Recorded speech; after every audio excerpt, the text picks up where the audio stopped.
Good evening and happy Friday. Thanks for joining us. You're watching KSAT's 9 at Night. And tonight we're going to start with the weather. Yes, we had rain yesterday and there could be more on the horizon. Here's meteorologist Adam Caskey with your forecast.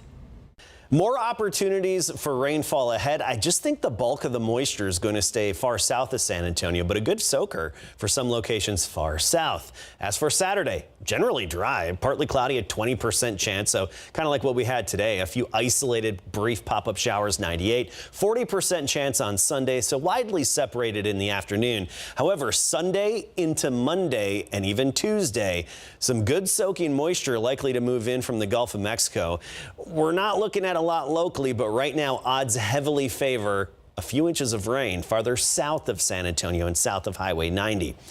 98 Saturday, 94 the high on Sunday. By Monday, right near 90 with still a 40% chance locally, but higher odds south and west. And then we get back near 100 toward the middle of next week. I'm liking all those rain chances. All right, and you really need to keep that forecast in mind if you're thinking about heading to Canyon Lake anytime soon, because water levels there are down. Some areas are actually too shallow for boats. Right now, 4 boat ramps are closed, and that includes ramp numbers 5, 7, 10, and 22. And according to water data for Texas, the lake is about 88% full, which is down 3% from less than a month ago. Not concerned. It goes down every summer. It's typical. Is it low? Yeah, but we can still get around. And the boat ramp that we usually use is open. So the thing is that more ramps could close. We're told that if water levels near ramps 11 and 23 continue to fall, they're going to close too. And if that happens, it'll be 6 ramps that are closed total. In other news tonight, Crime Stoppers needs your help catching a killer, and this has to do with the death of Lawrence Thomas. Someone killed the 18-year-old on Monday at an apartment complex on Lamar Street near North New Braunfels on the east side. At this point, police really don't know much. So if you know who killed Thomas or you have any information on this case, call Crime Stoppers. The number is right there on your screen. It's 210-224-STOP. The suspect in a capital murder case is out of jail, but that may not be for long. Richard Montes was one of 3 men charged in the 2018 murders of 14-year-old Angel Quebrada and 69-year-old Benito Gallegos. The victims were shot during a robbery at Casiano Homes. Montes' trial was supposed to start August 1st, but the special prosecutor asked that it be delayed because some witnesses were unavailable, including the now retired lead detective. The judge denied that motion. So rather than proceed without the witnesses, the prosecutor asked that the case be dismissed, but still plans to refile it. Before that happens, though, a grand jury would have to indict Montes again, and it's unclear exactly when that would happen. Also in other news, someone shot a man 3 times while he was walking in front of a north side apartment complex. Happened just before 11 o'clock last night on Woodstone Drive, just east of I-10. Police say the 18-year-old victim was walking when someone in a gray car pulled up and just started shooting at him. He was hit twice in his back, once in his arm. The victim was taken to the hospital. He told police that he didn't recognize the shooter. Police haven't arrested anyone.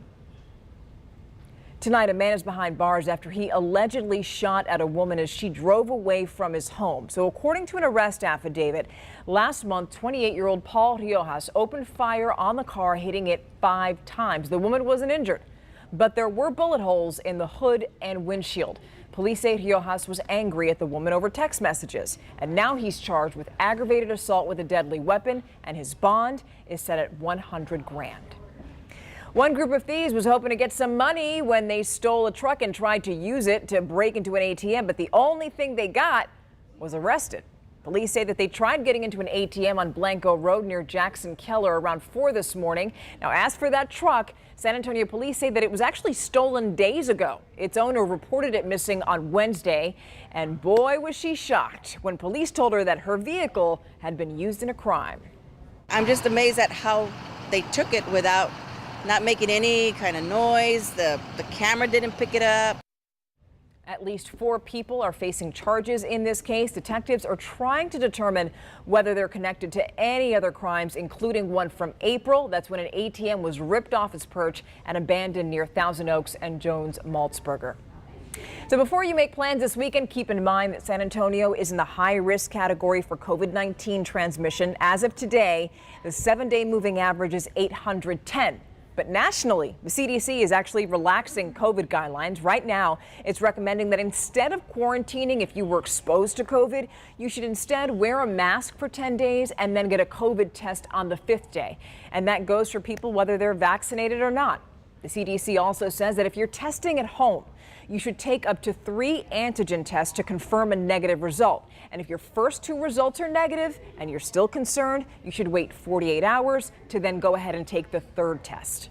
Using 2 tests mitigates some of those performance issues for some of the more recent antigen test performance. When it comes to schools, the CDC says that students and staff members should wear well-fitting masks at school if they live in communities where COVID rates are high. So now let's talk about the climate. You know it, you certainly feel it. Texas has been hit with record-breaking heat this summer. You combine that with inflation and you see the result every month on your utility bill. And we want to know more about that. As you know, CPS Energy is increasing rates for customers. So how is that affecting you? We want to know. You see this QR code on your screen? Scan it. And that's going to take you to a 5-question survey on our website. This is really important because your answers are going to help inform our news coverage on this very subject. By the way, you can also find this survey on the homepage of our website, KSAT.com. Maybe something you could do this weekend. Speaking of, you know, it's been a long week. We want you to enjoy your weekend traffic free. Thing is, some areas are going to be shut down as crews work on TxDOT projects. Traffic Authority Stephen Cavazos is going to help you get around town. If you have weekend plans to take you in and around the Alamo City, make sure to plan your commute ahead of time. We can expect several active construction spots to be active throughout the weekend, so let's go ahead and take a look, see what you can expect. We're first going to start here, actually, off I-35 over on the northeast side of San Antonio. This is something we want drivers to be prepared for because it's work that's been taking place since Sunday, August 7th, and the work's actually going to continue up until Saturday, August 13th.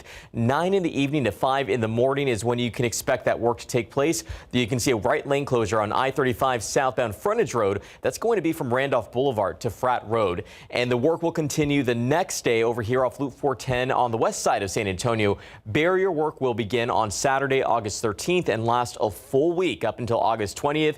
It will take place during the day, so make sure to watch out for those crews from 7 in the morning to 5 in the afternoon. And it's during that time we're going to see a full closure of the northbound entrance ramp from Marbach Road. Let's take another look at what you can expect on Monday, actually. Loop 1604 on the northwest side of San Antonio. Lots of work takes place there, but barrier setting is what we're going to see. That will last all the way up until Monday, August 15th. Should be finishing around 3 in the afternoon. During that time, an alternating westbound frontage road lane closure is what you can expect from I-10 to Bandera Road. That's State Highway 16. But of course, that information along with other areas is posted on our website. You can grab those phones, scan that QR code. That will take you directly to the KSAT traffic page, and that has the list of all the closures taking place in and around the Alamo City.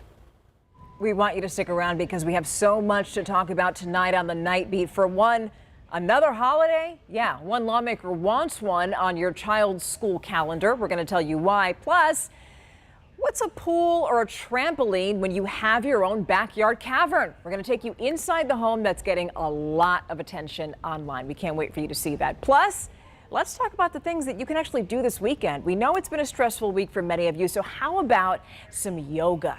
There's a community yoga event tomorrow at Confluence Park from 10 to 11. It's free, and if you can't make it then, hey, how about Sunday? You can attend another free yoga class, same place, same time, Confluence Park from 10 to 11 on Sunday. And we'll have to leave it right there. Thank you so much for watching KSAT's 9 at Night. Have an awesome weekend. We'll see you right back here on Monday.